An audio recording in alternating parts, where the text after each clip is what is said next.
Hello, David Spurway, a Systems Technology Architect and also CTO for Power Systems in the UK and Ireland. And I'd like to talk to you about the brand new cool announcements we've just made about the new systems based around these cool Power 10 processors which we announced last year. So the system we're actually announcing on the 8th of September, that will be made generally available on the 17th of September, is going to be called the E1080. So if you've heard of our naming conventions before, that's the system which is the biggest, most enterprise-ready system that we've had before. We've had 980s and other names before, so now we're going to be on to the E1080, and it's going to be the really big flagship system that we're going to be able to come out with. Big as in physically, it's largest of our range physically, so it's going to be built up of these drawers that have the actual brains and logic within them. You can go from 1 to 4 of those. Initially, when we bring them out, you'll be able to have 1 or 2, then we plan for another announcement, likely to be in the realm of December, where you'll be able to go all the way up to all 4 and fill them up with all sorts of juice that you might need. So that's going to be the enterprise system that's going to be announced, the E1080 announced on the 8th of September.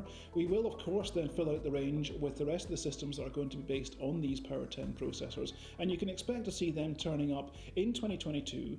Somewhere in the region of the middle of the year is what we're expecting. We don't have an exact date at the moment, so that may change, but somewhere in that realm, you're going to see them come out at that stage. So we will see scale-out systems, as we call them today.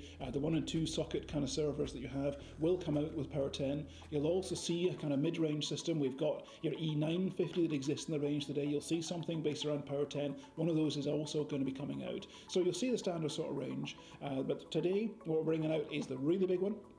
Really big enterprise system, which also of course is able to exist in these things we call Power Private Clouds, and previously also we had the version which was called the Power Enterprise Pools, and we can exist alongside the E980 systems that we've got for those. You can put them together, you can therefore have resources move back and forth between those different systems, which is one cool way to be able to add these on to your existing systems, be able to have those workloads non-destructively begin to make use of the new technology and move forward. So there's a lot of cool stuff that's going to be going on in that space. It's going to roll out, as I say, over the next coming months, lots of exciting things coming out, and they can do stuff which, after all, we haven't been able to do before. So we'll be able to talk more about those in videos that we'll be coming up with in just a minute.